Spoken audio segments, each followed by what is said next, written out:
इसलिए पत्ते खेलने हैं तो ये वाले खेलना। पत्ते के पत्ते खेले गए, भगवान का नाम भी ले गया। हाँ, हम तो ये खेलते हैं, फिर आपकी मर्जी है। कहो राधे राधे, जोर से बोलिए। दूतम जुआबाजी। और दूसरा स्थान दिया दूतम पानम, रम के प्याले। दूसरा स्थान कहाँ है? जो मदरा पीते हैं महाराज, लाल परी की बोतल बोल रहा था कल। हाँ, जो पीते हैं ना, उनकी खोपड़े के ऊपर भी कलियोग वास करता है, कली रहता है उनके पास में। स्त्रिया सुनम, जो हिंसा करता है, जो हिंसा करता है, दूसरे के जो मारने की सोचता है, दूसरे की संपत्ति को हड़पने की सोचता है, दूसरे के माल को मारना चाहता है, ऐसे व्यक्ति के सिर पर भी कलियुग वास करता है। फिर भगवान से वो अलग हो जाता है। अरे भैया, हमारी और आपकी तो बात ही छोड़िए। जब मां जानकी के मन में हिंसा आ गई, सीता के मन में हिंसा आ गई थी, सीता ने बोल दिया था ना पंचवटी पे जाओ, भगवान राम मृग को मार करके मृगशाला लेकर के आओ। एक मृग को मारने की बात कह दी, भगवान ने कह दिया जानकी तुम्हें मुझसे अलग होने की जरूरत नहीं पड़ती, लेकिन आज तुमके मन में हिंसा वाली बात आ गई है, तो अब तुम्हें राम से अलग होना पड़ेगा, राम से विमुख तुम हो जाओगी। जब भैया हिंसा की बात आ गई राम जानकी के मन में, तो राम से अलग हो सकती है, तो हम तुम और कौन सी खेत की। हाँ जी, मूली तो पुराना डालक हो गया, अब गाजर बोल दो मीठी वाली। कहो राधे राधे, जोर से बोलो। आपको चेंजिंग तो होनी चाहिए। इसलिए हिंसा नहीं, जिसके मन में हिंसा है ना, वहां कलयुग रहता है, वहां परमात्मा नहीं रहता है, वो अलग हो जाता है व्यक्ति। चौथा स्थान दिया व्यभिचार। कौन सा स्थान है? चौथे स्थान है कलयुग का व्यभिचार। व्यभिचार का मतलब होता है कि जिसके आचरण खराब हैं, उस व्यक्ति के ऊपर कलयुग वास करता है, वह कलयुग रहता है। जिसके आचरण खराब होते हैं। हमारी एक डिग्री होती है, हमारी एक डिग्री होती है, एक होती है शास्त्री और एक होती है आचार्य। शास्त्री होती है 3 साल में पास करनी पड़ती है, उसे कहते हैं बीए। यहाँ की बीए और हमारी शास्त्री एक बराबर। यहाँ भी बीए 3 साल में होती है, हमारी आचार्य भी 3 साल में होती है, शास्त्री 3 साल में। और यहाँ की एमए 2 साल में होती है, और हमारे यहाँ की आचार्य भी 2 साल में। हमारी वहां एमए आचार्य। यदि हमने एमएससी से किया है तो व्याकरण से किया है तो एमएससी के बराबर हो गया यहाँ की, और यदि साहित्य से किया है तो हमें एमए के बराबर है। MA MSc. व्याकरण से करेंगे तो एमएससी के बराबर है, साहित्य से करोगे तो एमए के बराबर है। तब कहीं आचार्य जाकर के हमारी होती है। मैं ये बात इसलिए बोल रहा हूं कि एक डिग्री लेने वाला आचार्य नहीं हो सकता, एक डिग्री लेने वाला आचार्य नहीं हो सकता। खेत में हल जोतने वाला एक किसान भी आचार्य हो सकता है। कब? जब उसके आचरणों में शुद्धता है, तब हम आचार्य बन जाएं, डिग्री लेकर के आ जाएं, और आचरण हो हमारे खराब तो काहे कि आचार्य होंगे। आचरणों में शुद्धता। पहली बार बोल रहा था मैं कि दुनिया में चरण हर व्यक्ति के 2-2 पैर होते हैं, 2-2 चरण होते हैं, लेकिन चरणों की पूजा किसी की नहीं होती महाराज। आचरणों की पूजा होती है, चरणों की पूजा नहीं होती है। आचरणों की पूजा होती है। कैरेक्टर यदि आपका बढ़िया है, character is loose, everything is loose. यदि आपका चरित्र खराब है ना, कैरेक्टर खराब है, तो सब कुछ खराब है।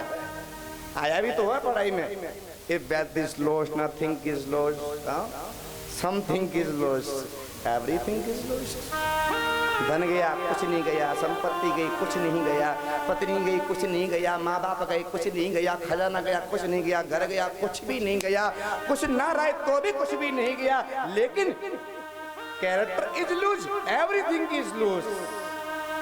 कैरेक्टर गया तो सब कुछ चला गया है, सब कुछ चला गया हमारा। इसलिए कैरेक्टर इज बेस्ट बनाइए, बढ़िया बनाइए, चरित्र आपका बढ़िया बनाइए। जीवन बढ़िया होना चाहिए हमारा और आपका। जिसकी आचरण खराब है, जिसका कैरेक्टर खराब है, उसके ऊपर कलयुग वास करता है, बुद्धि खराब करता है उस व्यक्ति की। इसलिए 4 स्थान दिए। बोले जाओ जाकर के रहना। बोले महाराज चारों ही अपवित्र हैं, चारों ही स्थान आपने खराब दिए हैं, एक हमारे हिसाब का भी दे दो। बोले क्या? बोले रजो वैरम च पंचमम। भागवत में नाम दिया है रजो वैरम च पंचमम। रजो गुण में भगवान रहते हैं, लेकिन यहाँ रजोगुण स्वयं कलयुग ने मांग लिया कि मुझे रजोगुण में रहना है। रजोगुण का मतलब होता है सोने में वास करना। भागवत में नाम सोना नहीं आया है, लेकिन सुरमा पुराण में दिया गया है कि सोने में कलयुग रहता है। समझ रहे हो बात को? माताओं के मतलब की बताइए, सोने जो आप सोने के आभूषण पहनती हो ना, कलयुग रहता है। हाथ से बंद पहनना। कहो राधे राधे। जोर से बोलो। कितने खुश हो रहे हैं, ये बढ़िया रहे। पुरुष लोग इस बात में बड़े खुश होते हैं। ये अच्छी बला टली महाराज ने बढ़िया कह दिया, नहीं तो रोज कुछ न कुछ कहती रहती, कभी गले का सेट, कभी नाक का सेट, कभी गले का। जा रखना कलयुग वास करता है सोने में, सोना नहीं पहनना। माताओं के मुंह उतर गई है, क्या बोल दिया। लेकिन चिंता मत करो, घबराओ मत। सोना सोना सोना सोना कई प्रकार का होता है। सोना कई प्रकार का होता है। एक तो कहते हैं कि सोना सोना सोना मतलब जो ज्यादा सोता है, जो घर पे ज्यादा दिन भर रात में सोने में लगा है, दिन रात उसे कुछ नहीं सोचता, उसके ऊपर कलयुग रहता है। कम सोना है। कितना सोना है? जो ज्यादा हार्ड वर्किंग करते हैं ना, जो ज्यादा मेहनत करते हैं ऑफिस में काम या खेती बाड़ी का काम, जो ज्यादा हार्ड वर्किंग करते हैं उनको 24 घंटे में से सिर्फ 8 घंटे सोना चाहिए। और जो अपने जिंदगी का निर्वाह स्टूडेंट लाइफ में कर रहे हैं, जो भी बच्चे हैं पढ़ाई कर रहे हैं, उन बच्चों को 24 घंटे में से सिर्फ और सिर्फ 4 घंटे सोना चाहिए। और जो साधु संत महात्मा बन गए हैं ना, उनको तो झपकी लग गई सो लग गए, नहीं तो जोई राम सोई राम, उनको नींद नहीं बताई, उनको सोना ही नहीं है। कहो राधे राधे। जोर से बोलिए। कम सोइए, एक सोना। और दूसरा सोना जो हिंसा से लाया गया सोना। माताएं गौर से सुनेंगे जरा। जो हिंसा से लाया गया सोना है, पति हमारे किसी के माल मार के लाए, चोरी करके लाए, या किसी को धोखा दे करके जो संपत्ति लाए हैं ना, उस पैसे से जो हिंसा से लाया गया सोना या पैसा लाया गया, उससे सोना खरीदोगे तो उसमें कलयुग वास करता है। और जो मेहनत से पैसा कमाते हैं, उस पैसे से सोना खरीदोगे तो हिरण्य गर्भः समवर्तता कृ भूतस्य जातः पतरी के आती। मेहनत से कमाया गया सोना, उसमें मेरा प्रभु परमात्मा कन्हैया वास करता। आराम से पहनिए, पर मेहनत का होना चाहिए। बोले बाल कृष्ण लाल की जय। ऐसे सोने को मांग लिया। बोले जाओ ठीक है, दे दिया जा करके। कलयुग चला गया। परीक्षित घर लौट करके आए, अपने राजकोष को खुल करके जैसे देखा तो संदूक में एक सोने का मुकुट रखा हुआ था। मंत्रियों ने माना नहीं तो जबरदस्ती से मुकुट को लिया और परीक्षित के सिर पर रख दिया। पर ये कौन सा मुकुट था सोने का? जरासंध को मार करके भीम लाए थे, उसी मुकुट को लिया और सिर पर रख लिया। कलयुग ने मौका पाया कि हिंसा का सोना है, तो बैठ गए सोने के अंदर खोपड़ी में प्रवेश किया और बुद्धि खराब कर दी परिस्थिति की। जो राजा कभी शिकार नहीं खेलता था, आज वो राजा चल पड़ा शिकार खेलने के लिए। कि एकदा धनुर्धम्य विचरण मृगया बने मृगान नुगता श्रांता छोधि प्रसितो भ्रशम। जो राजा कभी शिकार खेलना नहीं जानता था, आज राजा ने घोड़ी को सजाया, उस पर बैठा, धनुष बाण हाथ में लिया और लेके घने जंगल में जाकर के पहुंच गया। जेठ मास का महीना था, गर्मी बड़ी तप रही थी। कलयुग कभी प्रकट हो जाता है, कभी अदृश्य हो जाता है। घने जंगल में लेकर के पहुंच गया। अब राजा को बड़ी जोर से प्यास लगी, बड़ी भूख लगी।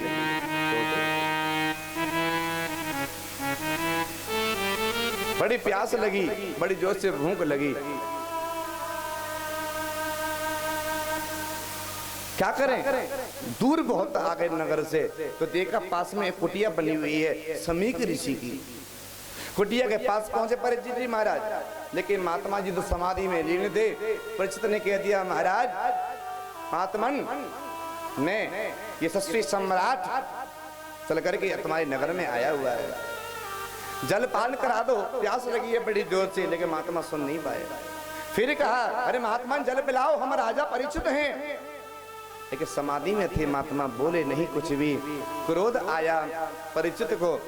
कहा, अच्छा ढोंगी महात्मा, मुझे देख करके आंखें बंद करके बैठ गए हो? अभी देखता हूँ। पास में मरा हुआ सर्प पड़ा हुआ था, अपनी बाण की नोक से सर्प को उठाया और समीक ऋषि के गले में जाकर के डाल दिया।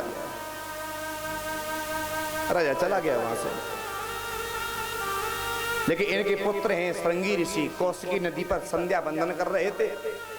दो शिष्यों ने जाकर के कहा, अरे श्रृंगी ऋषि, तुम्हारे पिता के गले में मरा हुआ सर्प डाल के चला गया है वो राजा। क्रोध आया पुत्र श्रृंगी ऋषि को, हाथ में जल लिया, मंत्र से अभिमंत्रित किया और कहा, हे राजा सावधान, इत लंघ्यत मर्यादा तक्षक सप्तमे हनि।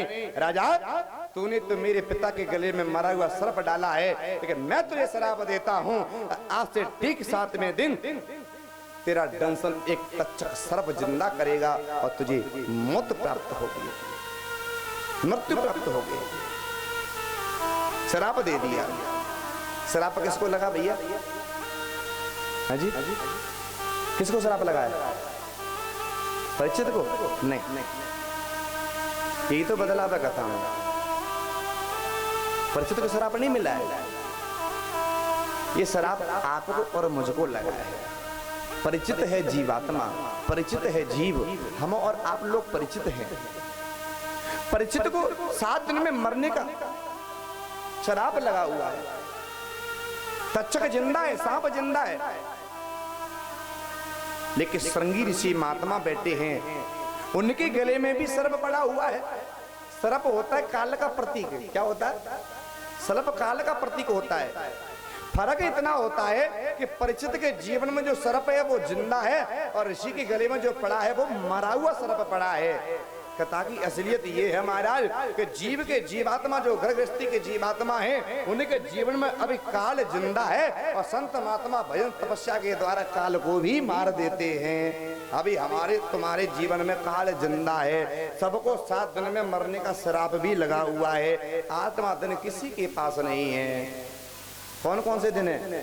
सप्ताह के 7 दिन, एतवार, सोमवार, मंगल, बुध, बृहस्पति, शुक्र, शनि, सप्ताह के 7 दिन में सबकी गोविंद नमो नमः होने वाली 8वां दिन किसी के पास नहीं है, किसी के पास नहीं। बनाया ही नहीं भगवान ने 8वां दिन।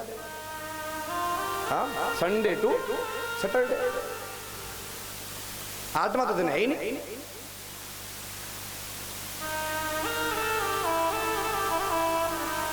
राजा चला गया। इसी महात्मा चल करके पास में आए श्रृंगी का पिताजी,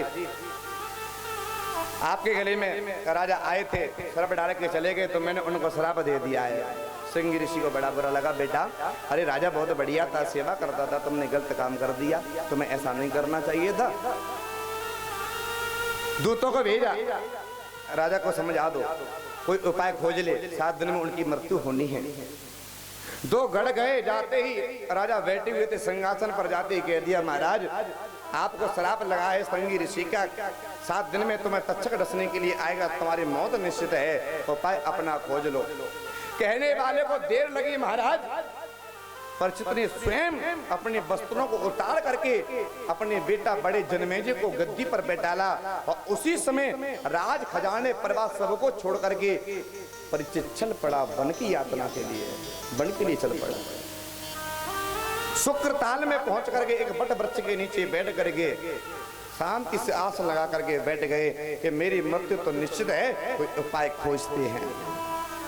अब पता पड़ा संत महात्मा को, ऋषियों को, सब लोग दौड़ दौड़ करके आए। अरे राजा तो बहुत बढ़िया था। सब महात्मा सामने बैठ गए। एक ही प्रश्न रख दिया सबके सामने, कहे महात्माओं, अश्वत्थामा, भृगु, वशिष्ठ, श्रवण, गौतम, मेधा, कुति, देवल, देव, रातो सब आए, सब बैठे हुए सामने। एक ही प्रश्न किया परिचित ने, हे महात्माओं, मेरा एक प्रश्न आप सभी के सामने है, उसका आप जवाब दे दें। कि अतः पश्यामि संसिद्धिम योगिनां परमं गुरुं और पुरुषस्य यत् कार्यं म्रियमाणस्य सर्वथा। अतः पश्यामि संसिद्धिम, हे प्रभु, मेरे एक आपसे प्रार्थना है कि पुरुषस्य यत् कार्यम, यदि किसी पुरुष की मौत नजदीक आ गई हो तो उस व्यक्ति को क्या करना चाहिए। देखिए, मौत नजदीक किसकी है? परीक्षित की। लेकिन पूछ क्या रहे हैं? उपाय क्या पूछा? वो संसार में यदि किसी व्यक्ति की मौत नजदीक आ गई हो तो उस व्यक्ति को क्या करना चाहिए। इसे भक्त कहते हैं जो अपने लिए न सोचे, दूसरे के लिए सोचे। बोले मुझे तो जाना ही है, लेकिन जवाब तो पूछ लो। किसी ने कहा अनुष्ठान कराओ, महामृत्युंजय कराओ, यज्ञ कराओ, लेकिन कुछ भी समझ में उनके आया नहीं। बोले इससे कुछ नहीं हो सकता। सबने अपने अपने उपाय बताए, लेकिन उससे कुछ निर्णय निकला नहीं। इतने में भगवान ने कान में फूंक मारी और गंगा की तलहटी में से, जैसे पूर्व दिशा में से प्रातः प्रातः सूर्य भगवान प्रकट होते हजारों लालमा लेकर के, उसी प्रकार से महाराज गंगा की तलहटी में से सबके बीच में भगवान सुखदेव आकर के प्रकट हो गए। वो सुखदेव भगवान की जय हो।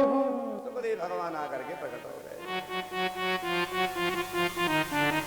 सब लोग खड़े हो गए, संत महात्मा का वंदन किया, प्रणाम किया, आसन दिया और परिचित ने ऊंचे से सिंहासन पर आसन पे बैठा दिया। सामने बैठे गए, गुरुदेव अब आप आए हो, अब मुझे लगता है कि मेरा उद्धार, आत्म कल्याण अवश्य हो जाएगा। पूजन किया सुखदेव जी का और कहा, बड़ा सुंदर भाव परिचित का निकला।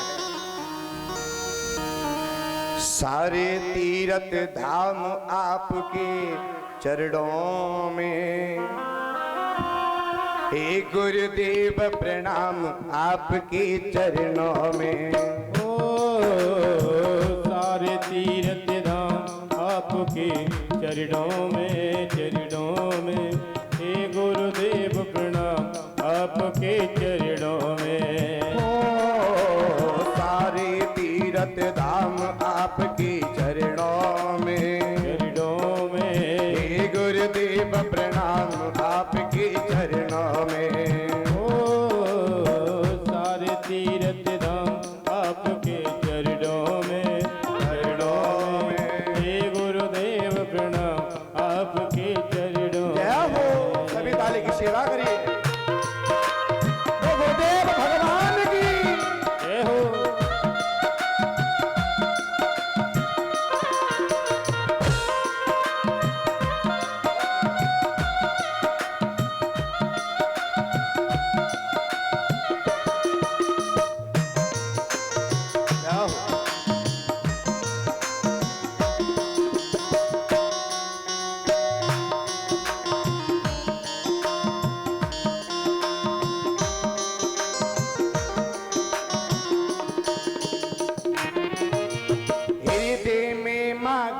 लक्ष्मी कंठ शारदा माता है।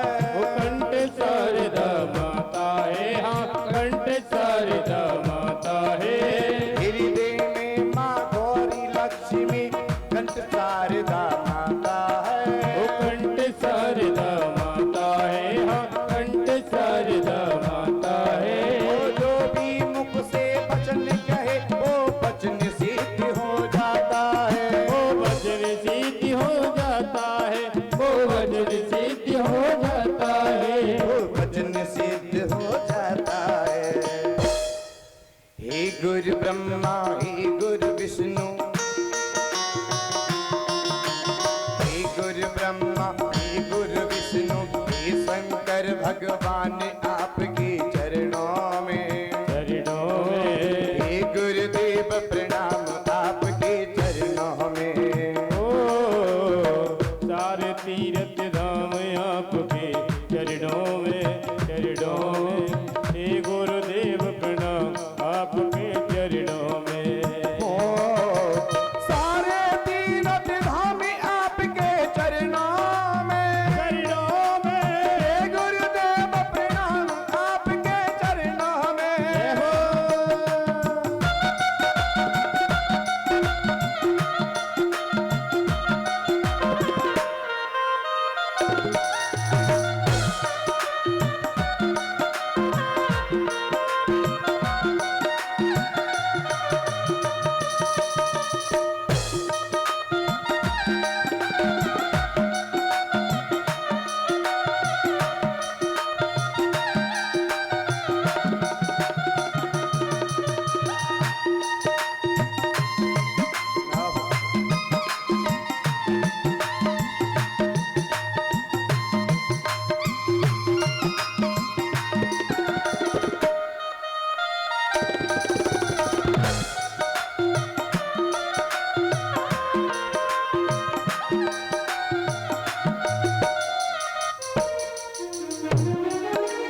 जन्म के दाता मात पिता है, आप कर्म के दाता है। आप कर्म के दाता है, आप कर्म के दाता है। जन्म के दाता मात पिता है, आप कर्म के दाता है। आप कर्म के दाता है, हाँ आप कर्म के दाता है। आप मिलाते हैं ईश्वर से, आप ही भाग्य विदाता है। आप ही भाग्य विदाता है, आप ही भाग्य विदाता है। आप ही भाग्य विदाता है। दुखिया मन को रोगी तन को, दुखिया मन को रोगी तन को मिलता है आराम आपके चरणों में। चरणों में। हे गुरुदेव प्रणाम आपके चरणों में। सारे तीरथ धाम आपके चरणों में, चरणों में। हे गुरुदेव प्रणाम आपके चरणों में। राधे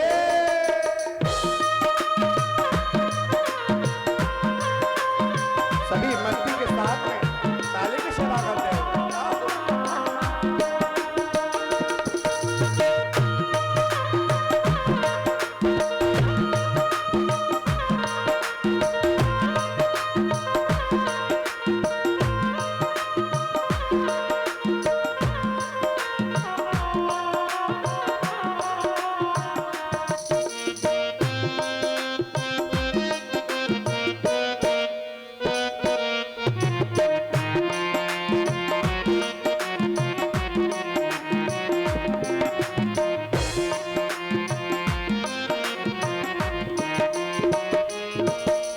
निर्मल को बलवान बना दो, मूरख को गुणवान प्रभु। मूरख को गुणवान प्रभु, हाँ मूरख को गुणवान प्रभु। निर्मल को बलवान बना दो, मूरख को गुणवान प्रभु। मूरख को गुणवान प्रभु, हाँ मूरख को गुणवान प्रभु। हम सब भक्तों को भी भगवान ज्ञान करो वरदान प्रभु। ज्ञान का दो वरदान प्रभु, ज्ञान का दो वरदान प्रभु। ज्ञान का दो वरदान प्रभु। हे महादानी हे महाज्ञानी, हे महादानी हे महाज्ञानी, रहो मैं सुबह और शाम आपके चरणों में। चरणों में। हे गुरुदेव प्रणाम आपके चरणों में। सारे तीरथ धाम आपके चरणों में, चरणों में। हे गुरुदेव प्रणाम आपके चरणों में। सारे तीरथ धाम आपके चरणों में। चरणों में। हे गुरुदेव प्रणाम आपके चरणों में। हे गुरुदेव प्रणाम आपके चरणों में। हे गुरुदेव प्रणाम आपके चरणों में। हे गुरुदेव प्रणाम आपके चरणों में।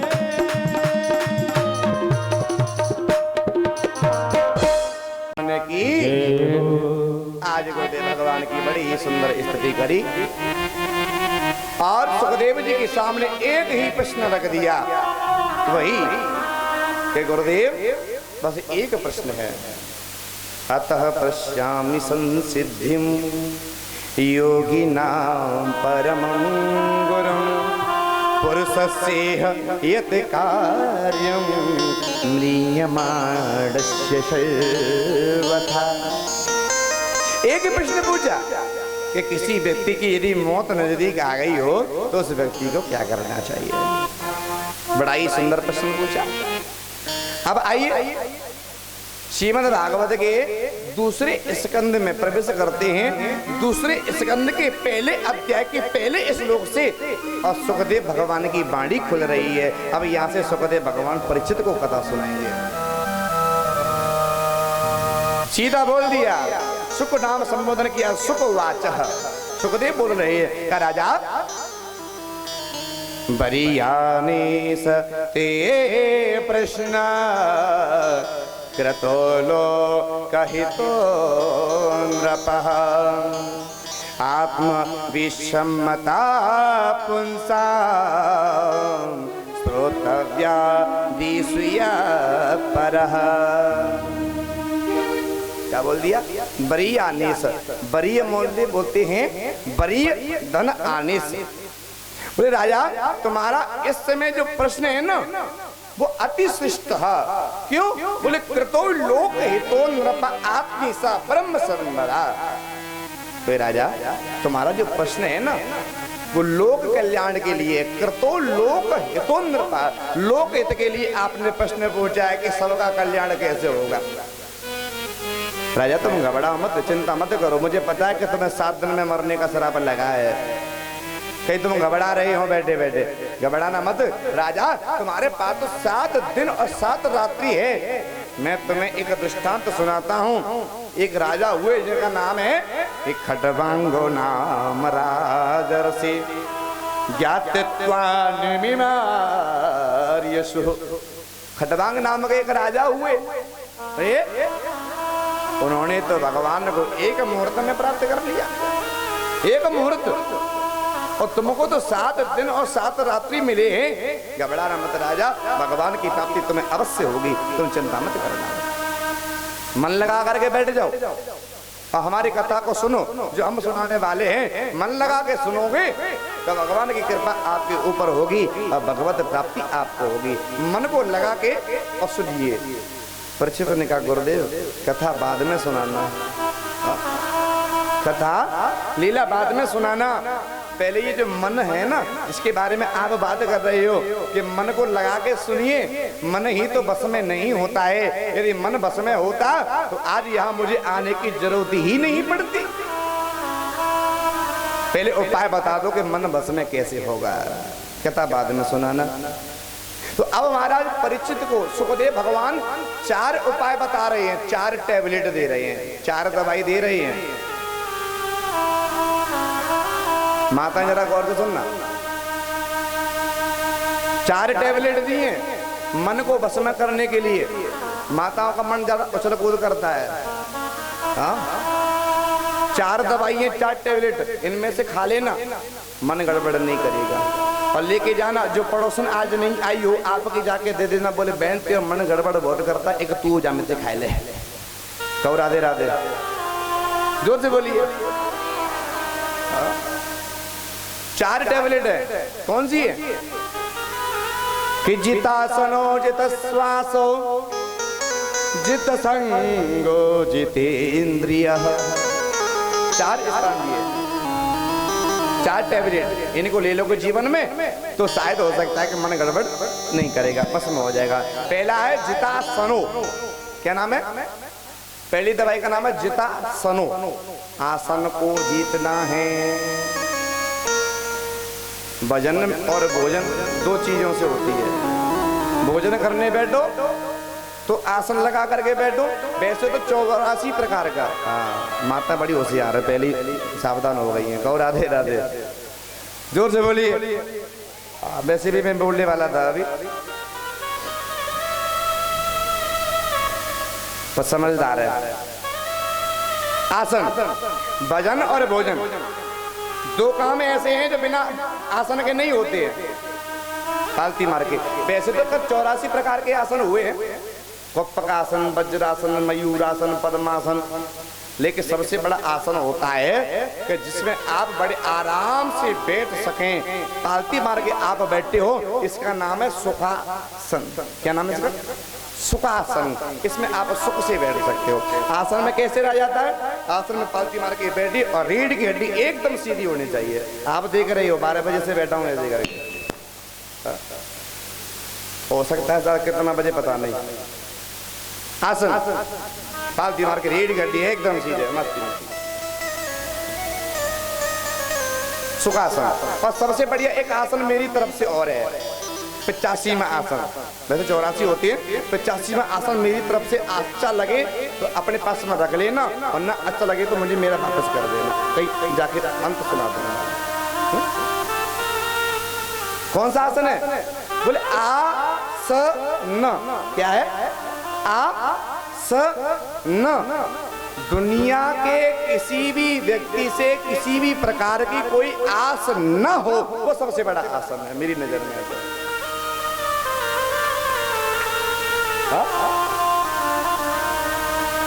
संसार में किसी भी प्रकार से किसी भी प्रकार की किसी भी व्यक्ति से कोई आस न हो, वो आसन। आशा ही परमम दुखम। किसी से आस करोगे दुख मिलेगा, कष्ट मिलेगा, और कुछ नहीं है उसमें।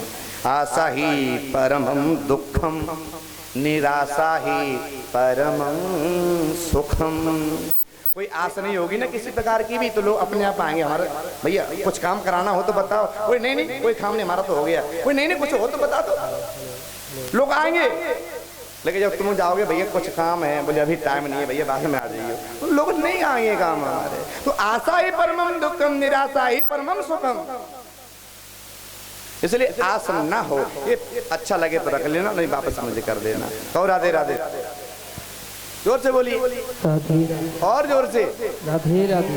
थोड़े आवाज निकाला करो, क्या करो। प्यारे प्रभु प्रेमीजनों, पहला स्थान टैबलेट है, आसन को जीती है। बिना तो आसन के कोई काम नहीं होता। एक है भजन करने बैठो को पूजा पाठ के लिए, तो भी आसन की आवश्यकता पड़ती है। और भोजन करने बैठोगे तो भी आसन की आवश्यकता पड़ती है।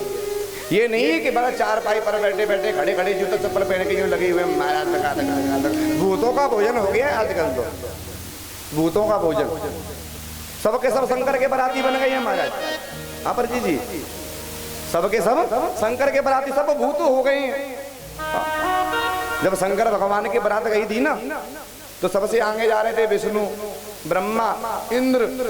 सबने देखा कि भूत प्रेत संग लेकर के आ रहे हैं, बैलू हमारी भी खराब होगी, तो सब आगे आगे चले गए महाराज। हिमालय राज ने सबका स्वागत किया, सबका सम्मान किया, सबको आराम से खिला पिला दिया। बाद में पहुंची भगवान शंकर की बरात, भूत प्रेत पहुंच गए। अब ऐसे तैसे तो महाराज जो पंगत लगाई थी उन्होंने बैठा ला। अब भूत प्रेत लाइन लगा करके बैठ गए। अब जब पंगत बैठ जाती है तो सबसे पहले कौन आता है पंगत में? पत्तल वाला। अब पत्तल वाला जैसे परोसने के लिए आया तो सोच रहा है पत्तल वाला, 1 डालूं या 5 डालूं? तो किसी भूत के 5 मुंह थे, किसी के 10, किसी के कुछ था ही नहीं मुंह। किसी का पीछे मुंह था तो किसी के आगे मुंह था भूत का। अब पत्तल वाला घबरा के आगे डालूं, पीछे डालूं, 1 डालूं, 5 डालूं, क्या करूं? भूत सब खड़े हुए, बोले हमें तो पत्तलों की जरूरत ही नहीं है। सब के सब हमारा लूट लूट के सब ट्रेयों को खाली कर दिया, सब लूट लूट के खा गए। आज भी भूतों की कमी नहीं है महाराज। ये पहुंच गए सीधे के सीधे महाराज, जैसे ऑर्डर में ऐसे टूटते हैं महाराज। बोले बफर सिस्टम है, बफर सिस्टम। अरे क्या है का ऐसा सिस्टम जो हमारी संस्कृति को बर्बाद करता है, खत्म करता है। सब उसी में झूठा खाया, फिर लिया उसी में से, फिर खा लिया, वो भी आया वो भी लिया। अरे भगवान क्या हो रहा है पता ही नहीं पड़ता। भूतों का भोजन, जूते चप्पल पहने के लगे हुए हैं, सब भूत होगा, सब शंकर के बराबर है। लेकिन भोजन और भजन बिना आसन के नहीं होता। बड़े मस्ती से बैठी, आसन लगा के भोजन भाई, भजन करने बैठी तो आराम से बैठी। दूसरा है जित श्वासो, दूसरी टेबलेट, दूसरा उपाय मन को जीतने के लिए। जित श्वासो, श्वासों को जीतना है। जिसको अपनी आयु बढ़ानी है। लोग बाग हमसे पूछते हैं कभी कभी आकर के, पंडित जी जरा हाथ दे के लेना, हमारी उम्र कितनी है? हम तो कह देते सीधे की सीधी एक ही बात, जब तक तेरी सांस चल रही है तू जिंदा है, और तब तेरी सांस खत्म तू खत्म। सही बात है।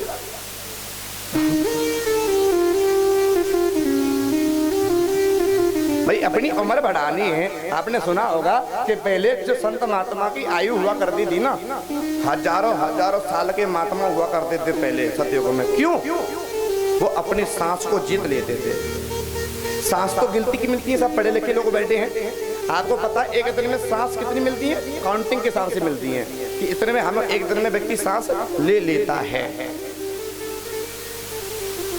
यदि उन सांसों को तुम यूज में ले लोगे, निकाल दोगे, तो आपकी काउंटिंग पूरी हो जाएगी और जल्दी आप चले जाओगे। और यदि 1 घंटे तक तुम सांस ना लो तो 1 घंटे की कितनी सांस होती है वो सब के सब हमारे अकाउंट में जमा हो जाती है, आगे चल के मिल जाती है, उम्र बढ़ जाती है हमारी। अब 1 घंटे सांस रोकना, सोच रहे हो महाराज जल्दी ही पहुंचाने वाले हो क्या ऊपर? सांस जीती जाती है प्राणायाम के द्वारा।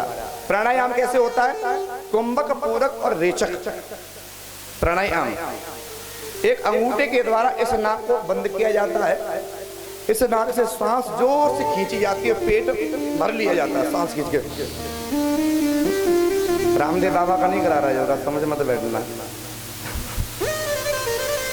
प्लीज सांस खींची और बीच के दोनों उंगलियों के द्वारा ऐसे सांसों को, मुंह और नाक दोनों बंद, सांसों को घुटने दीजिए, घुटने दीजिए। अपना गुरु मंत्र है उसे याद करिए, बोलिए मणि मन में, भगवान का ध्यान करिए और सांसों को घुटने दीजिए, घुटने दीजिए। जब तक आप सहन कर सके सांस को रोकिए, और जब सहन ना हो तो धीरे से अंगूठे को छोड़ना है, तो इधर वाली नाक से धीरे धीरे सांस छोड़ दीजिए, फिर से ऐसी करिए। हो सकता है एक बार में तुम 5 सेकंड रोक लोगे, दूसरी बार में 10 सेकंड रोक लोगे, तीसरे दिन तुम कहीं 5 सेकंड के बाद 15 सेकंड पे भी पहुंच जाओगे, और धीरे धीरे अभ्यास करते करते 1 मिनट तक तुम सांस को रोक लोगे, तो 1 मिनट की जितनी भी सांस होती है ना वो हमारे अकाउंट में जमा हो जाती है, हमारी उम्र आगे बढ़ जाती है। कहो राधे राधे, जोर से बोलिए। इसलिए हम अपनी उम्र बढ़ा सकते हैं सांसों को जीत करके, प्राणायाम के द्वारा उम्र बढ़ा सकते हैं। जित संगो, तीसरा स्थान दिया है संगति। क्या? संगति जीतनी है, संगति बढ़िया होनी चाहिए, चाहे माता हो चाहे भाई हो। संगति, सखी सहेली, कई यार दोस्त हमारे बढ़िया होने चाहिए। बुरे लोगों की संगति हमको करनी नहीं है। जो बुरे लोगों की संगति करते हैं महाराज, भगवान चाहे उसे नहीं बचा सकता। बुरी संगति की थी किसने? समुद्र ने, सागर ने। लंका की संगति करी, रावण की संगति करी थी। भगवान राम 3 दिन तक बैठे रहे समुद्र के किनारे। ए समुद्र देवता प्रकट हो जा, लेकिन घमंड उसको था, मैं प्रकट नहीं हो सकता। लेकिन भगवान ने सोचा 3 दिन हो गए, समुद्र को बड़ा अहंकार है अपना, अभी देखता हूँ। तो भगवान ने जैसे अपना अग्नि बाण निकाला और जैसे मारना चाहते थे, तो बिनही न मानत जलद जड़। सुंदरकांड का दोहा नंबर 57 है। ये कितना है? हाँ जी, सुंदरकांड का दोहा नंबर 57। भगवान ने जैसे बाण मारा और कहा कि बिनही न मानत जलद जड़, और गयो 3 दिन बीत, और बोले राम सकोप तब, भय भी न होए न प्रीत। जैसे बात छोड़ा चाहा तत्क्षण ही समुद्र आके प्रकट हो गया। बोले भगवान माफ कर दो, क्षमा कर दो। फिर बिना भय के कुछ नहीं होता। इसलिए संगति बढ़िया होनी चाहिए। दुर्जन मत बनिए, सज्जन अच्छे बन करके रहिए। जितासनो, जित श्वासो, जित संगो, जित इंद्रिय। चौथी कैबिनेट है मन को वश में करने के लिए इंद्रियों पे संयम पाना। किस पे पाना है? इंद्रियों पे। हमारी 10 इंद्रियां होती हैं, 5 ज्ञान इंद्रिय, 5 कर्म इंद्रिय। और इन 10 में से सबसे खतरनाक 2 हैं इंद्रिय, एक है जीव और एक है आंख। कौन सी है? जिसकी जीभ बिगड़ी उसका जीवन बिगड़ा, और जिसकी दृष्टि बिगड़ी उसकी सृष्टि बिगड़ी। क्योंकि आंख से हमें पता पड़ता है, ये आंख बताती है हमारी, ये हमारी बहन है, ये हमारी माँ है, ये हमारी मासी है, ये हमारी भाभी है, ये हमारी भैया है। संबंध आंख से चलता है। यदि दृष्टि आपकी बिगड़ेगी तो आपकी सृष्टि बिगड़ जाएगी। वैसे दुनिया में कौन बहुत हुए हैं, दुनिया में कौन बहुत हुए हैं जिन्होंने गणित पढ़ा होगा।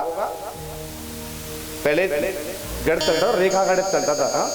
अभी भी है क्या? अभी भी है। अच्छा, हम बड़े छोटे थे, चौथी क्लास में पढ़ा था हमने, चौथी क्लास में छोटे थे तो पढ़ते थे, तब का पढ़ा है हमने ये। रेखा गणित में आया है कोण बहुत होते हैं, एक होता त्रिकोण, एक होता चतुष्कोण, एक पंचकोण और एक षटकोण होता है।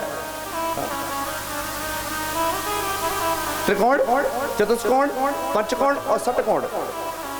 त्रिकोण वो होता है महाराज जो रजोगुण, तमोगुण और सतोगुण, इन तीनों गुणों के जो नीचे दब करके रहता है उसे तमो कहते हैं त्रिकोण। चतुष्कोण, चतुष्कोण का अर्थ होता है चतुष्थ अंतःकरण, चित्त, मन, बुद्धि और अहंकार। इनके लिए ही जो व्यक्ति जीता है, इन्हीं की सानिध्य में जो रहता है वो चतुष्कोण होता है। पंचकोण, पंच प्राणों के जो हमारा शरीर है, प्राण, अपान, व्यान, समान और उदान, पंच प्राणों के लिए जो जीता है, ये मेरा और ये मेरी और ये मेरा और ये मेरी, जो इस मोह में डूबा हुआ है उसे पंचकोण कहते हैं। और षटकोण पंच प्राण और छठमा है मन, जो सिर्फ अपने मन के काबू में रह करके अपने शरीर को रखता है, ऐसे व्यक्ति को षटकोण कहा जाता है। निवेदन इतना होगा भैया, न त्रिकोण बढ़िया, न चतुष्कोण बढ़िया, न पंचकोण बढ़िया, न षटकोण बढ़िया, यदि जिंदगी का कोई कोण बढ़िया है तो उसका नाम क्या है? क्या है? सब खुल्ला में खुल्ला हो गया फिर भी, उसका नाम है दृष्टिकोण। क्या नाम है? दृष्टिकोण। दृष्टि बताती है दुनिया इतनी बढ़िया है, दुनिया इतनी अच्छी लग रही है, ये मेरी माँ है, ये मेरे पिता है, ये मेरा भाई है। ये दृष्टि हमारी और आपकी बढ़िया होनी चाहिए। जीव बड़ी चटोरी होती है लोग बागों की, आज तो ये बनना चाहिए, आज तो ये होना चाहिए, न जाने क्या क्या चले गया खाने के लिए। लेकिन जिसकी जीव बिगड़ी है उसका जीवन अवश्य बिगड़ेगा। अरे जीव पर काबू पाना है, जीव पर यदि काबू पाना है तो आज जो मन कर रहा है ना खाने का, उस दिन उस वस्तु को इस जीव के ऊपर जाने मत दो। खम पाओ कि आज हम ये नहीं खाएंगे, मन कर रहा है पर नहीं खाना है, रात को सोओगे भूल जाओगे, काबू अपने आप पाना शुरू हो जाएगा। कहो राधे राधे, जोर से बोलिए।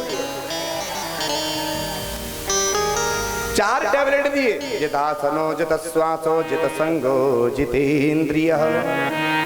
4 दिए, चारों को ले लो। कहा परिचित अब तुम्हें मन बस में करना है तो इनको ग्रहण करिए। लिया, चारों को अपने पास में रखा और इंद्रियों पे दमन पाने के लिए उन्होंने प्यारे प्रभु प्रेमी जनों अपने आप को चारों और पांव को लिया और रख लिया।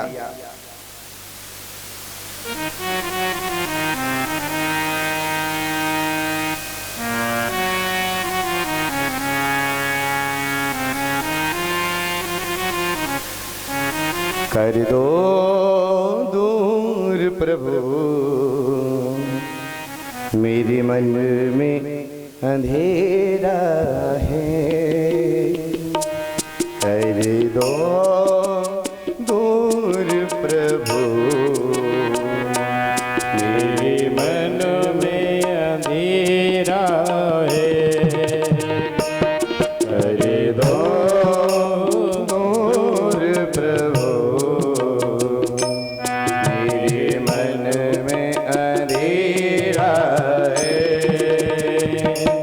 कर दो दूर प्रभु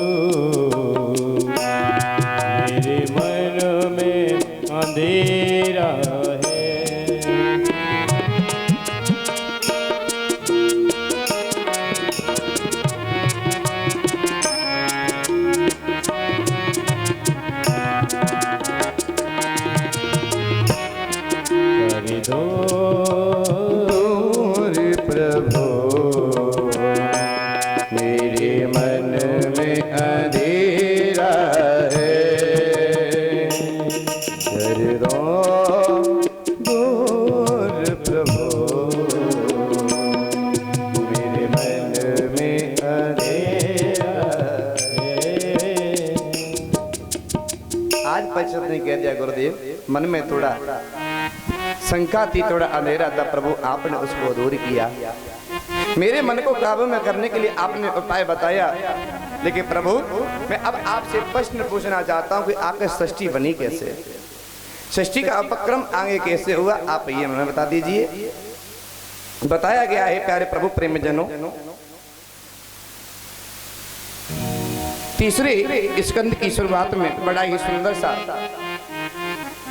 वर्णन किया मेरे स्वामी सुखदेव जी ने।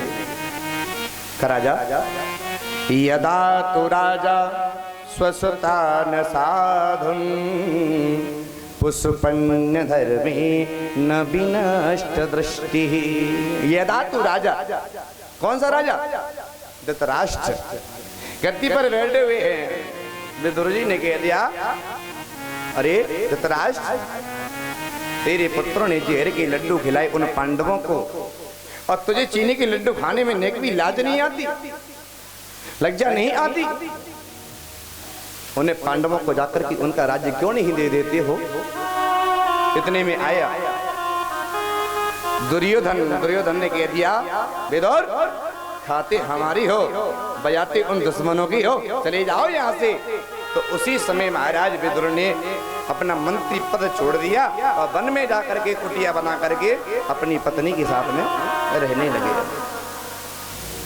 एक समय की बात आती महाराज, जब पांडवों का अज्ञातवास पूरा हुआ तो युधिष्ठिर ने कह दिया कन्हैया से कि कन्हैया तुम एक काम करो, हस्तिनापुर चले जाओ और हस्तिनापुर जाकर के कह देना दादा से और भैया दुर्योधन से कि पांडवों को आधा राज्य नहीं चाहिए, आधा राज्य नहीं चाहिए। और सही बात है महाराज, आधे राज्य की स्थापना करनी हमें नहीं चाहिए, आधा राज्य हमें नहीं चाहिए, आदमी को राज्य की आवश्यकता नहीं चाहिए। युधिष्ठिर ने कह दिया हमें आधा हस्तिनापुर का राज्य नहीं चाहिए, हमें तो सिर्फ और सिर्फ 5 गांव की आवश्यकता है, 5 गांव हमें दे दो।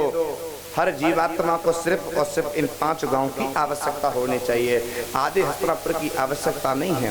हस्तिनापुर का राज्य जो है महाराज, हमारा और आपका देह ही हस्तिनापुर का राज्य है, हमें इस देह की राज्य की आवश्यकता नहीं होनी चाहिए। इस देह के अंदर 5 गांव हैं, गांव का मतलब क्या है? 5 प्राण।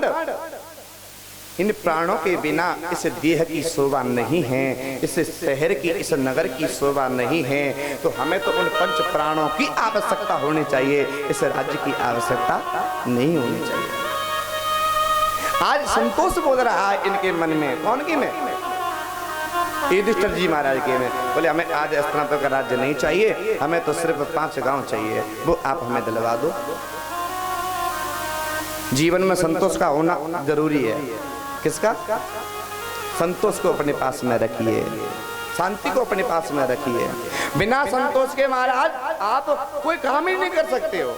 शास्त्र कहते हैं यदि और तो और छोड़िए, रात में यदि सोओगे ना, सोते समय यदि तुम्हें स्वप्न देखना है, तब तक मन में शांति संतोष नहीं होगा ना। जब तक तुम मस्ती में नहीं सोओगे तब तक सपन भी नहीं आता है। टेंशन में सो के देखना, सपना कभी नहीं आएगा, नींद ही नहीं आएगी, सपना कहां से आएगा?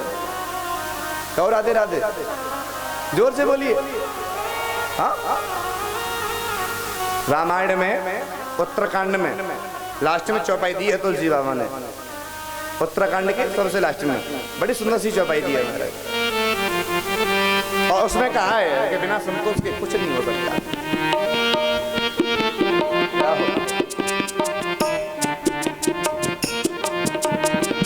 बिनु संतोषन कहा मन साही, संतोषन काम न गाये।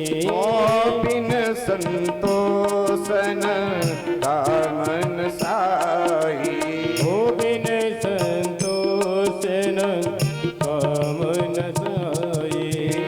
काम अछत सुख सपने हुनाई, काम अछत सुख सपने हुनाई। काम अछत सुख सपने हुनाई। बिन संतोषन कामन साही, बिना संतोष के कोई काम नहीं हो सकता। काम अचत सुख सपने हु नहीं, स्वप्न भी नहीं आ सकता। तुलसी बाबा ने मना कर दिया है। लोग यहाँ का युधिष्ठिर जी महाराज का ये संतोष बोल रहा है कि हमें ज्यादा राज्य नहीं चाहिए, सिर्फ 5 गांव चाहिए। भगवान को अग्रदूत बना करके भेज दिया। भगवान हस्तिनापुर पहुंच गए। दादा को समझ आया 5 गांव दे दो, आधा राज्य उन्हें नहीं चाहिए। धृतराष्ट्र ने कह दिया बेटा बड़ा हो गया है, बिना बेटे के बिना पूछे कोई मैं कार्य नहीं करूंगा। और सही बात है महाराज, बेटा जब घर में बड़ा हो जाए, पिता को अपने बराबर का कंधे से कंधा मिलना प्रारंभ हो जाए बेटी का, गांव की भाषा में दूसरी कहावत है, मैंने कंधे का कंधा बोल दिया है, कुछ समझ गए होंगे। जब बेटा बराबर का हो जाए तो अपने पिता को घर में कोई यदि फैसला लेना, कोई कार्य करना है तो बेटी की सलाह लेना चाहिए। इतने में आ गया दुर्योधन। बोले कन्हैया आए हैं काय के लिए? पांडवों ने भेजा है अग्रदूत बना करके, कहते हैं 5 गांव दे दो। दुर्योधन ने कह दिया कन्हैया क्या बात करते हो, मैं बिना युद्ध के तो एक सुई की नोक के बराबर भी इनको राज्य नहीं दूंगा, जाके बोल दो। भगवान ने मन में सोच लिया मूर्ख है, उपदेशम धन मूर्ख का नाम, मूर्ख से क्या उपदेश करना, समझाऊंगा समझ में इसके आएगा नहीं। वही वाली बात है हमारा, कौन सी कि ज्ञानी से ज्ञानी लड़े और करे गूढ़ की बात, और मूर्ख से मूर्ख लड़े के घुसा के। बड़े होशियार सही बात, वही वाली बात है महाराज। ज्ञानी से ज्ञानी की बात करता है, एक हो ज्ञानी एक हो मूर्ख, मां बनेगी मां तो चलेगा, ला तो घूमता चलेगा। भगवान चले पड़े, बोले कोई बात नहीं, आपका काम है, आपकी इच्छा है, मैं तो संदेश लेकर के आया था। भगवान आगे चले। इतने में आ गया शकुनी। शकुनी ने कह दिया अरे भांजे दुर्योधन ये कालिया क्यों आया था? शकुनी बहुत बुरा है, भगवान को भगवान नहीं कहता, कालिया कहता, कालिया क्यों आया? बहुत बुरा है महाराज, दहेज में मिलाए ना, दहेज की चीज बहुत बुरी होती है, पनिया ढार कर देती है महाराज। अयोध्या को देखिए ना, उस मंत्रा ने दहेज में आई थी ना, ये शकुनी साला भी यहाँ पे आया हुआ है, मामा जी आए भाई। ब्रज में एक कहावत है, दीवार बिगाड़े आरो और घरे बिगाड़े। तो भैया ऐसा मत करना, दीवारों में ज्यादा एहलवारियां निकालोगे ना तो कमजोर हो जाती है वो, और घर में ज्यादा साले की सलाह लोगे तो वो तो अपने हिसाब से वहां की सलाह देगा ना। कह दिया क्यों आया? बोले क्या करूं मामा, पांडव तो मुझसे हार गए, पराजित हो गए, पराजित हो गए, पहले पराजित हो गए। ध्यान रखना, दुर्योधन की पराजय का कारण ही यही है कि इसने अपने आप से पांडवों को पहले पराजित समझ लिया। 3 चीजों को अपने आप से कभी कमजोर मत समझना, आप लोगों से कह रहा हूं, 3 चीजों को अपने आप से कभी कमजोर मत समझना। एक तो होता है महाराज क्या, दुश्मन। दुश्मन कितनी भी संधि कर ले, कितना भी मन प्रेम बढ़ा ले, लेकिन जब मौका पाएगा ना तो अपनी पे चूकेगा नहीं, वो बदला निकाल लेगा आपसे। दोस्ती करिए अच्छी बात है, मन प्रेम करिए अच्छी बात है, लेकिन सावधान रहिए। और दूसरा है कर्जा। किसी से कर्जा लिया है, ये नहीं है कि बैंक की 1 रुपए की ब्याज है क्या बिगाड़ लेगी हमारी। यदि लेके वापस देना है तो 50 पैसे की भी ब्याज बहुत होती है। यदि लेके किसी को वापस जब देना ही नहीं है हमको, तो 100 रुपए की सैकड़े की भी कुछ बिगाड़ने वाली नहीं है। आदमी सो सकता है लेकिन ब्याज नहीं सोती है, वो चलती रहती है। इसको भी अपने आप से कभी कमजोर मत समझना। तीसरी है और रोग। ये नहीं कि हल्की खांसी है क्या बिगाड़ लेगी, दवाई ले लेना। नहीं तो ऐड आता है, पहले आता था टीवी में 3 हफ्ते की खांसी, टीबी बन के शुरू, टीबी में से कुछ और बनेगा फिर महाराज, फिर एलईडी बन जाएगी। तो राधे राधे, जोर से बोलिए। हाँ, रोग में से रोग बढ़ेंगे, तो उसको ना बढ़ाना हो तो पहले दवाई ले लीजिए, परहेज कर लीजिए उसका। कमजोर नहीं है ये, हम जीत लेंगे, घास ये तो क्या बिगाड़ लेगी, तुम कुछ नहीं कर पाओगे, वो बिगाड़ लेगी तुम्हारा। लेकिन गलती हो गई, कह दिया दुर्योधन ने कि मामा क्या करूं, ये तो मुझसे पराजित हो गए, दूत बना करके भेजा है। शकुनी ने कह दिया एक काम कर, कन्हैया तो इसको बांध के तू जेल में डाल दे, आधे पांडव तो अपने आप ही मर जाएंगे इसके बिना। अच्छा बोले हाँ। दुर्योधन को बात बहुत अच्छी लगी, दूतों को आज्ञा दी बांध के डाल दो जेल में। देहली तक पहुंचे थे हस्तिनापुर की, बे महाराज कन्हैया। कहा अच्छा मुझे बांधने की बात कही है। अब तो प्रभु को क्रोध आया, अब पीछे मुड़ करके देखा कि दूत बांधने के लिए आ रहे हैं। मेरे प्रभु ने, प्यारे प्रभु प्रेमीजनों, हस्तिनापुर में उस देहली पे खड़े होकर के एक विराट स्वरूप धारण किया, और इतना विराट स्वरूप धारण किया महाराज, और कहा ए दुर्योधन है तेरी बाजुओं में ताकत तो बांध मुझे, मैं बदलने के लिए तैयार हूँ, बांध मुझे, मैं खाने के लिए तैयार हूँ, खिला मुझे, है तेरी बाजुओं में ताकत तो बांध मुझे। दुर्योधन चरणों में गिर पड़ा, देखा कि जिस युद्ध को मैं करने के लिए जा रहा हूँ परिणाम उसमें उल्टा है। भगवान ने अपने पूरे विराट स्वरूप में महाराज महाभारत का युद्ध दिखा दिया कि दुर्योधन की जंगाएं टूटी पड़ी हुई हैं, सबके सब मरे पड़े हैं। आज भूल समझ में आ गए, प्रभु माफ कर दो, क्षमा कर दो, माफ कर दो, क्षमा कर दो। भोजन बनाए, भोजन पा लीजिए। बोले देख बेटा दुर्योधन, मैंने अभी तक सिर्फ 2 जगह भोग पाया है, तीसरी जगह आज तक नहीं गया। या तो जो मेरा भक्त होता है मैं उसके यहाँ भोग पाता हूँ, या जिसके अंदर भाव होता है मैं उसके यहाँ भोजन पाता हूँ। तू मेरा भक्त भी नहीं है और तेरे अंदर भाव भी नहीं है, इसलिए हम भोजन नहीं पाएंगे। तो भगवान वहां से चल पड़े, चलेगा। अब भगवान जैसे ही चले महाराज,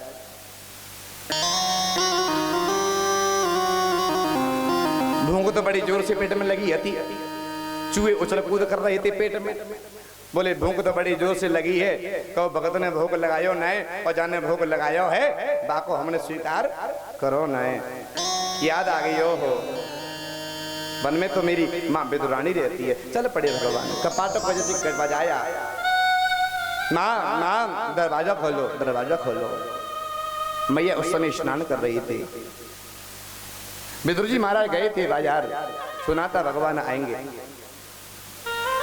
जैसे ही सुना मैया ने कन्हैया की आवाज को, कपाट को जैसे ही खोला, देखा शरीर पर एक वस्त्र भी नहीं है मां विदुरानी के।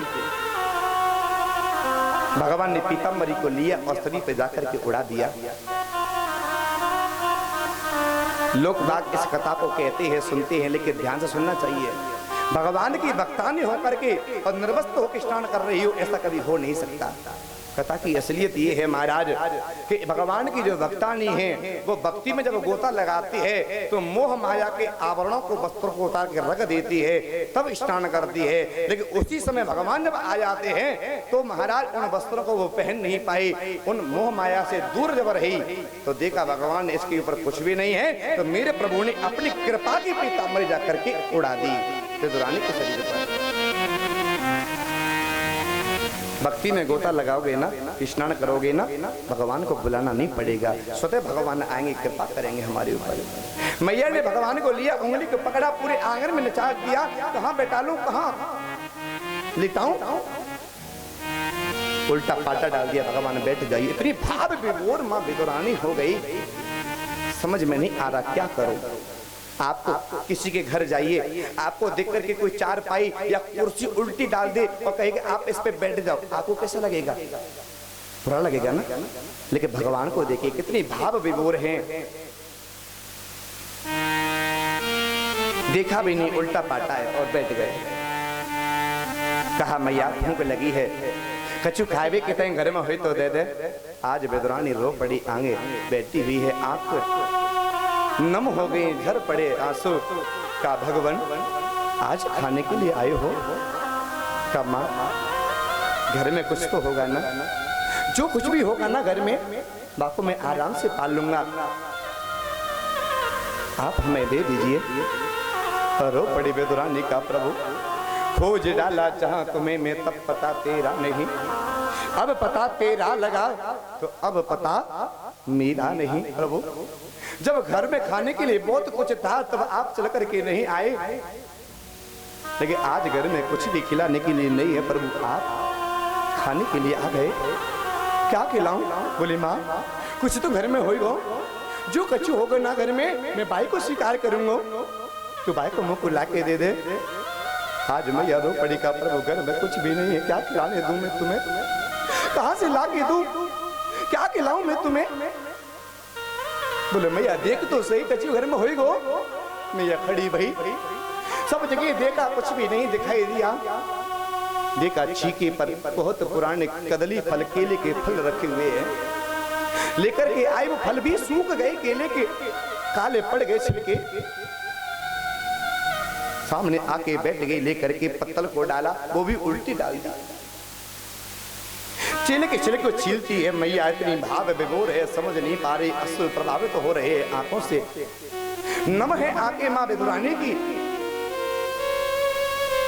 गोदी भाव जो तब पत्तल पे नीचे पटक दिया और छिलका में लिया, मेरे प्रभु के हाथ में दे दिया, बोले प्रभु भोग लगाइए, प्रसाद लगाइए। भगवान ने छिलकों को लिया, अपनी जिब्या पर रखने के लिए जब तैयार हुए, भगवान ने सोचा क्या छिलके भी कोई खाने की चीज होती है क्या? फिर भगवान ने सोचा कि जब 56 भोग हमने खाए तो छिलके कौन खाएगा? जैसे जिब्या पर रखा मेरे प्रभु ने, आंखें झर पड़ी मेरे प्रभु की, रो पड़े मेरे कन्हैया। कहा माँ मुझे नहीं पता था कि तेरे जीवन में इतनी गरीबी है, मुझे पता होता ना तो मैं पेड़ चल करके आ जाता। माँ मुझे माफ कर दे, मुझे क्षमा कर दे। आज जो तेरे इस छिलके में मुझे स्वाद आया है ना माँ, मन करता है कि तेरे ऊपर सर कुछ नौछावर कर दूं, सब कुछ तुझे दे दूं। या तो मुझे स्वाद आया था जब मैं बचपन में छोटा था, मद मंगल की खट्टी कड़ी को मैंने पाया था, वो स्वाद मुझे आया, या वही स्वाद आज माँ तेरे इन छिलकों में मुझे आ रहा है, वही छिलके में आ रहा है, और वही स्वाद मुझे माँ सबरी के बेरों में भी वही स्वाद मुझे आया था माँ, आज वही स्वाद मुझे आ रहा है। इतने में विदुर जी चल करके आ गए, भगवान को देखा खुशी हुई, छिलके हाथ में देखी बड़ा क्रोध आया। कहा विदुरानी अरे पगली हो गई है क्या? भगवान पहली बार घर में आए हुए और तेरे बात तई छिलका खाए भी दियो हुए। माँ कुछ बोल नहीं पाई, कुछ बोल नहीं पाई। भगवान ने कह दिया दादा कुछ कहना मत, ये मेरे द्वारा ही सब हो रहा है। बोले लड्डू खा लीजिए, हाथ में लड्डू लिया, खाया, रख दिया। बोले काका बुरा मत मानना, जो स्वाद छिलके में आ रहा था वो तुम्हारे लड्डू में नहीं आ रहा है। विदुर रो पड़े का प्रभु ये तो आपका भाव है। भगवान ने कह दिया भाव का भूखा हूँ मैं, भाव ही वह सार है, भाव से मुझको भय तो भव से बेड़ा पार है। भगवान ने कहा दादा बहुत देर हो गई, मैं जाना चाहता हूँ। तो कन्हैया ने कह दिया जाने के लिए, तो विदुर जी ने कह दिया देख कन्हैया अब रात है गई है, शाम के 5 बज चुके हैं, रात में तू कहाँ जाएगा? आज यहीं पर रुक, कल सुबह 12 बजे भेजेंगे हम तुमको। कहो राधे राधे, जोर से बोलिए। आज की कथा को हम यहीं विराम देते हैं, समय पूर्ण हो चुका है। आज कन्हैया को विदुर जी और विदुरानी के पास रहने दे दिए। बोले भक्त वत्सल भगवान की जय हो, कृष्ण कन्हैया लाल की जय हो। नाम की ओढ़ी चुनरिया हो, तेरे नाम की ओढ़ी चुनरिया, हमें तो नाच बीच बाजार रे। ऐसी हालत हो गई मेरी सावरिया के प्यार में, ऐसी हालत हो गई मेरी सभी ताली की सेवा आनंद लेते हुए प्यार में। ऐसी हालत हो गई मेरी सावरिया के प्यार में। ऐसी हालत हो गई मेरी सावरिया के प्यार में। तेरे नाम की, तेरे नाम की, तेरे नाम की ओढ़ चुनरिया, तेरे नाम की ओढ़ चुनरिया, हमें तो नाच बीच बाजार रे। ऐसी हालत हो गई मेरी सावरिया के प्यार में। ऐसी हालत हो गई मेरी सावरिया के प्यार में। सभी ताली की सेवा करते हुए करिए झूमते हुए जय हो।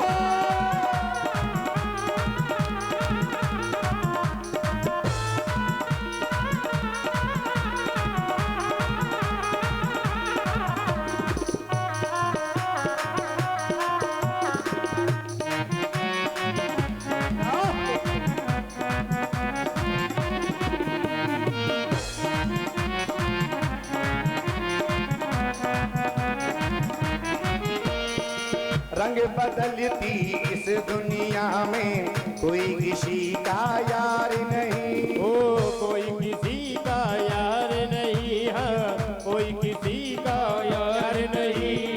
रंग बदलती इस दुनिया में कोई किसी का यार नहीं। ओ कोई किसी का यार नहीं, कोई किसी का यार नहीं। मतलब की है सारी दुनिया, बिन मतलब व्यवहार नहीं। ओ बिन मतलब व्यवहार नहीं, बिन मतलब व्यवहार नहीं। हार गई हूँ मैं मनमोहन,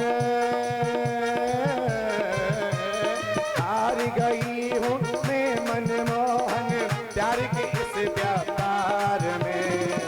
ऐसी हालत हो गई मेरी सावरिया के प्यार में। ओ ऐसी हालत हो गई मेरी सावरिया के प्यार में। तेरे नाम की, तेरे नाम की, तेरी नाम की ओ चुनरिया, मैं तो नाच बीच बाजार रे। ऐसी हालत हो गई मेरी सावरिया के प्यार में। ओ ऐसी हालत हो गई मेरी सावरिया के प्यार में। क्या बात है, आनंद नहीं आ रहा? ताली की सेवा करिए और बैठे बैठे झूमते रहिए। खड़े नहीं होना है तो कोई बात नहीं, पर बैठ करके हाँ। और जिससे खड़े होकर नाचना है अपनी इच्छा पूरी कर सकते हैं। जाओ।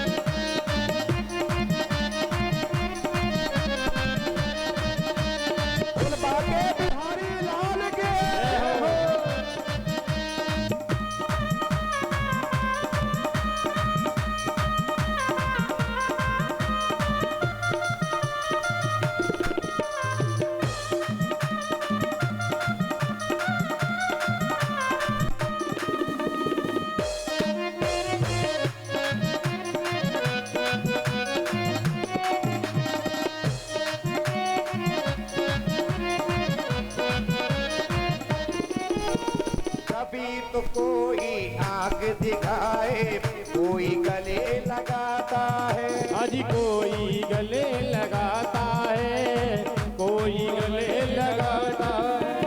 कभी तो कोई आग दिखाए, कोई गले लगाता है। ओ कोई गले लगाता है, कोई गले लगाता है।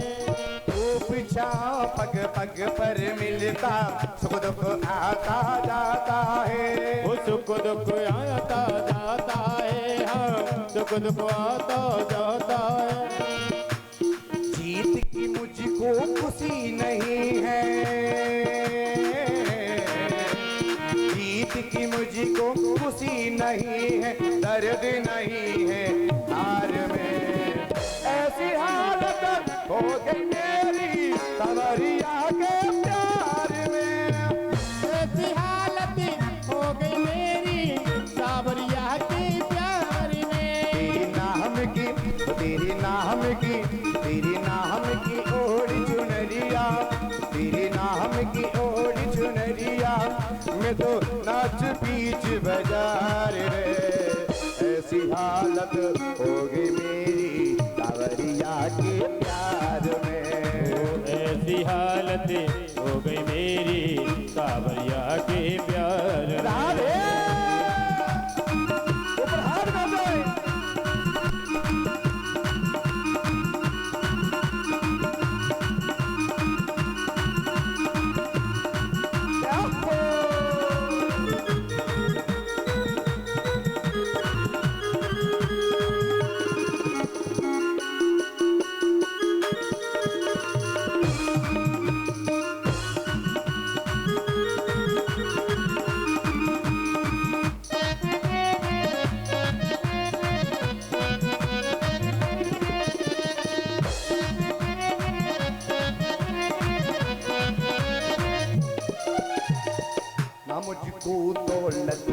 चिंता, ना ही आस अमीरी की। ओ नाही आस अमीरी की, नाही आस अमीरी। ना मुझको शोहरत की चिंता, ना ही फिकर फकीरी की। नाई फिक्र फकीरी की, नाई फिक्र फकीरी की। ना मुझको दौलत की चिंता, ना ही आस अमीरी की। ना मुझको शोहरत की चिंता, ना ही फिकर फकीरी की। हमको सब कुछ दिया है फिर भी, हमको सब कुछ दिया है फिर भी, खर्च करो बेकार में। एक बात दोनों ऊपर हाथ करिए, जय जय श्री राधे। खड़े हो जाइए एक बार, इसके बाद आरती होगी, सब खड़े हो जाइए।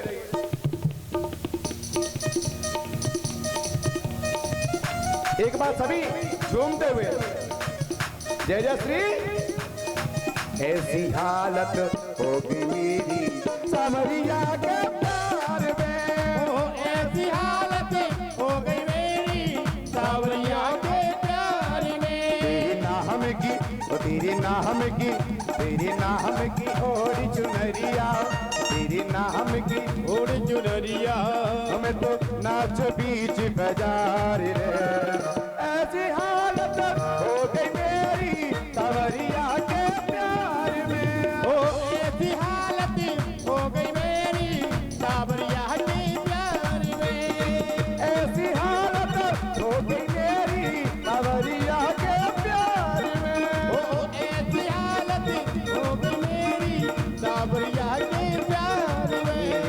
सावरिया के प्यार में, सावरिया के प्यार